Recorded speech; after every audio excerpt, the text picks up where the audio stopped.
It's Conduit News Radio with Paul Harrell. All right, ladies and gentlemen, welcome back to the program. We've got the president of the Family Council. We got Mr. Jerry Cox on the line. Jerry, it's always great to have you on, sir. Hey, Paul, it's always a pleasure to be on your show. Thanks for inviting me. Yes, sir. So I wanted to have you on. First of all, let's talk a little issue one. You did some events recently, or you have some events coming up where you've been educating people, giving a presentation about why issue one, the bad tort reform bill, is bad and people need to vote against it. Well, that's right.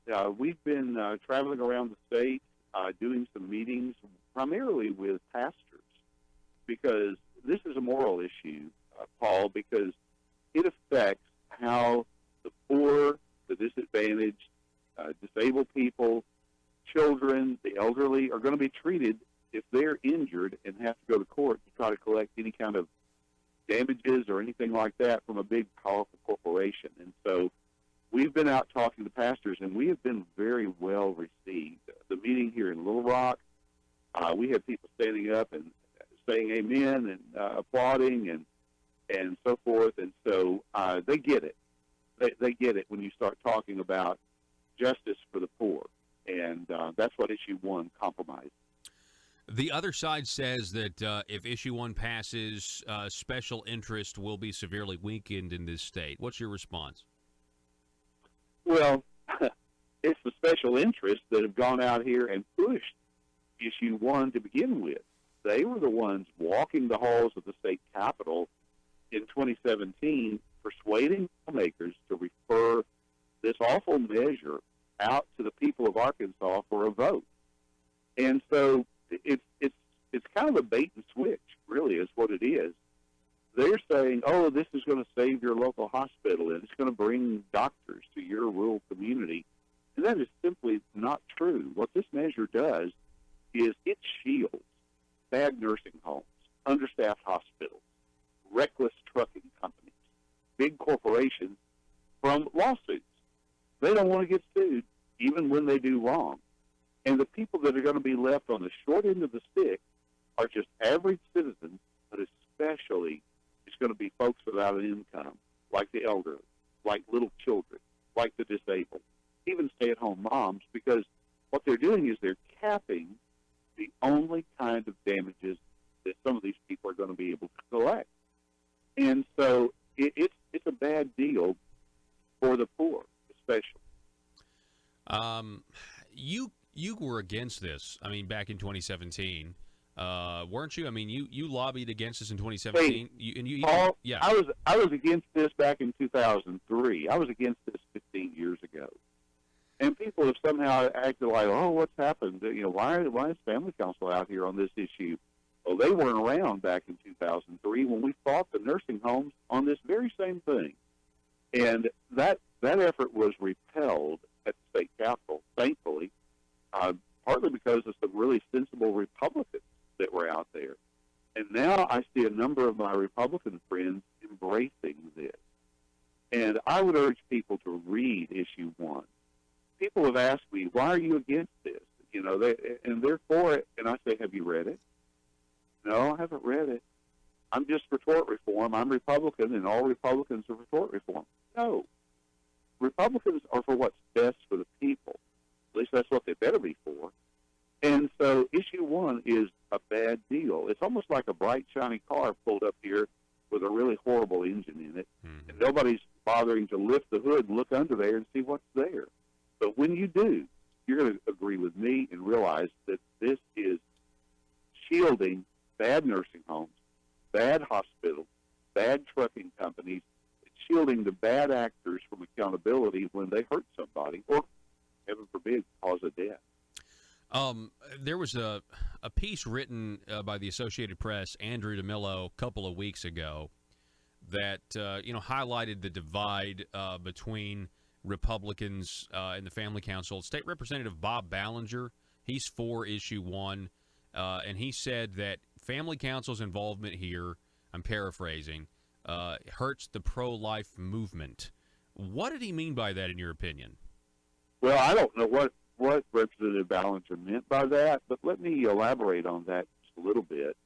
I was talking yesterday to the leader of one of the pregnancy centers up in northwest Arkansas, and she's helping girls with unplanned pregnancies. And we both agreed that this is an extension of the respect for human life effort, because we don't want to disrespect the lives of people that don't have a lobbyist walking the halls of our Capitol. And those are people that are disabled, that people that are in our nursing homes, little children. They don't have a lobbyist walking the halls of the Capitol. And so I want their lives to be just as respected as the rich and powerful. And what Issue 1 does, it tilts the scales of justice in the direction of the powerful and away from these other people out here who don't have a lobby. And so somebody has to speak up. We speak up for the unborn because they can't speak for themselves. I'm speaking up for these people because they don't have high-paid lobbyists out there whispering in the ears of lawmakers. I see this mission like you, Jerry. I mean, I see it as consistent with being pro-life from conception to natural death. I also see the fact of, I don't like frivolous lawsuits, but I also understand that lawsuits, when somebody has damaged you or done something bad to you, making big companies pay out will incentivize them to not let it happen again to somebody else. And that's what's at stake here. Yeah, our civil justice system is set up in such a way that if somebody harms you or a member of your family in such a way that it's not a crime, then that's the only avenue that you have left, is to file a lawsuit and try to collect some kind of damages. For example, it's not a crime for a crane operator to accidentally drop a big steel beam on a school bus going by and cause the injury or death of a bunch of children. There's no law that says you can't drop something or you can't have an accident. But if you've been negligent in such a way, maybe they knew the cable was frayed and they went ahead and used it anyway, or whatever it is, then there's that civil justice system to hold people accountable. And so what this does is it shields those corporations, those companies, those businesses from that accountability. And so we all know the stories of shocking tires, exploding gas tanks, and all that. It's more profitable to build shoddy tires and put them on cars. The reason people don't do that is because they're scared they're going to get sued really badly. Mm-hmm. Issue 1 shields those people from that kind of accountability. So I believe they're going to keep on making the shoddy tires because it's more profitable. And so it has to do with all of these injury kind of situations that are out there. But let me say something about the frivolous lawsuit. Issue 1 does nothing to limit frivolous lawsuits. You can still get sued with a frivolous lawsuit if Issue 1 passes. But what the backers of Issue 1 are saying, leading people to believe, and it's not true, is that somehow if Issue 1 passes, then we're going to get rid of all these frivolous lawsuits and your life is going to be a whole lot better. When in reality, what it's doing is shielding these powerful corporations from lawsuits, and they're persuading people to support Issue 1, thinking it's going to help the economy, it's going to bring doctors to their community, mm-hmm. It's going to eliminate frivolous lawsuits, and it does none of that. None of that. I want to address that because, Bob Ballinger and former Justice Paul Danielson, they had a debate on Friday. Aside from what Representative Ballinger said, that nobody in Little Rock is benefiting from being down there, one of the things he did argue, he compared it to Texas. He said, look, when Texas did something in the realm of tort reform, all these doctors moved to rural areas, and he cited this statistic that Arkansas is pretty much dead last when it comes to rural emergency care. I would like for you to address some of that. No, that simply is untrue, and I'm not saying that Representative Ballinger is saying that out here on purposefully saying something that's not true. But we have spent considerable time researching the Texas law, and here's what we found. Yes, there was an increase in the number of doctors in Texas after tort reform passed in the 12 years since they passed it. However, the population of Texas went up more or just about the same amount as the number of doctors. And so when your population grows, you're naturally going to have an increase of doctors and lawyers and jewelers and accountants and all those things. But it wasn't because tort reform. It was because Texas had an increase in their economy. Now, let me address rural doctors in Texas. There's a lower percentage of rural doctors in Texas now than there was before they passed tort reform. Wow. So they're more underserved in their rural communities with doctors in Texas now than they were before they passed tort reform. Arkansas has more primary care physicians per capita than Texas does right now. And don't let them tell you that issue 1 is just like the Texas law. It is not like the Texas law. It goes way farther than the Texas law. The Texas law dealt with medical malpractice. That's the main thing it dealt with. Issue 1 deals with every kind of injury lawsuit that you can dream up. It's civil rights claims. It's environmental claims. It's product liability. It's any kind of insurance fraud, banking fraud, any of those kind of things where you have to go to court and try to collect damages. The scales of justice are going to be tilted in favor of the person you're trying to get damages from or get justice. And so that's the again that is something that's not true when they come out here and say this is just like Texas.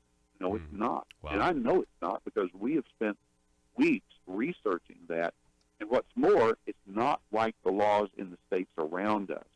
Because states like Tennessee, for example, you can break the cap on non-economic damages. That's a big deal.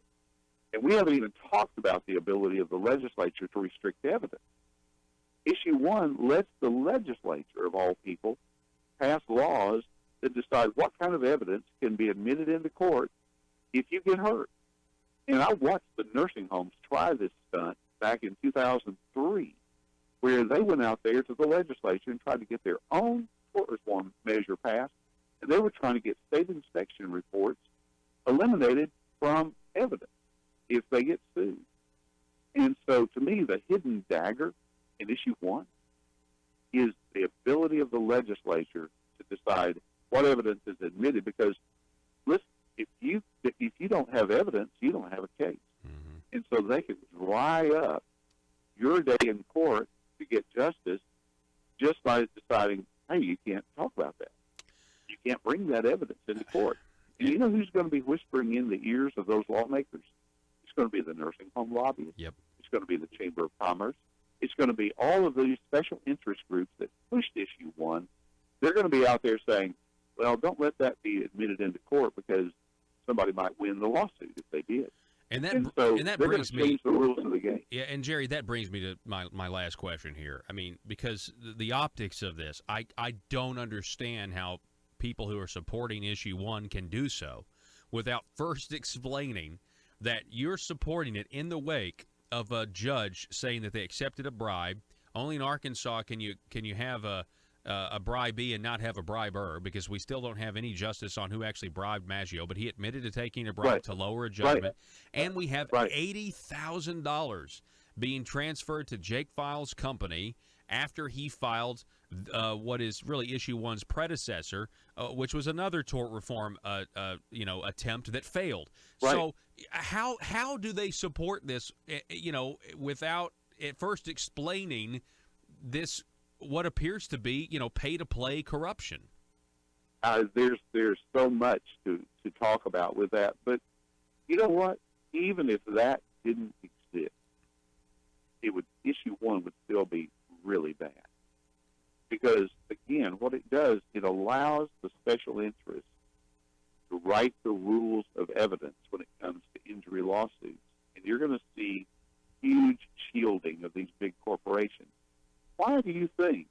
Why else would the Chamber of Commerce, the Poultry Federation, the Trucking Association, all these groups out there, the nursing homes. What else would they be for that, other than the fact they don't want to be sued and have to pay average citizens when they hurt somebody?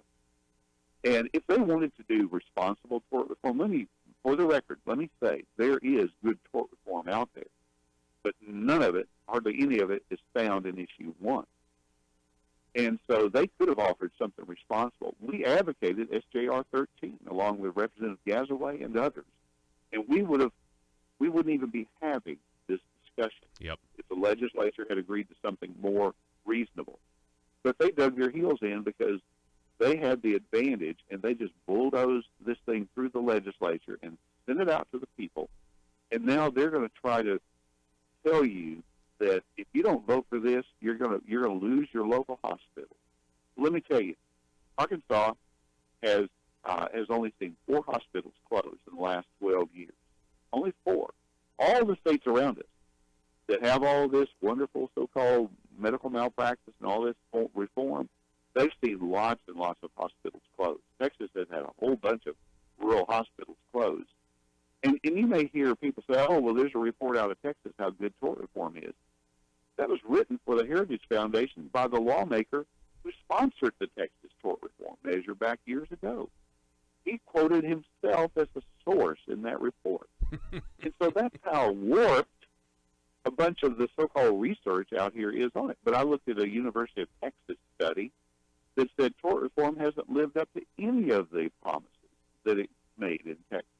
Mm-hmm. And so it's just, I hate to call it a bait and switch, but that's the best thing I can think about it right now.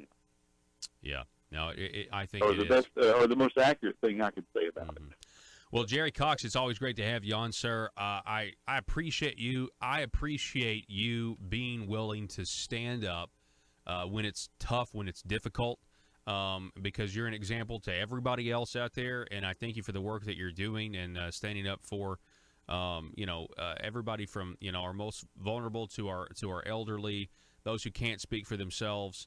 And I really appreciate it, sir. Thank you so much for coming on. Well, thank you so much. I'm glad to be on. All righty. Jerry Cox, everybody, president of the Family Council. Go to familycouncil.org for more information.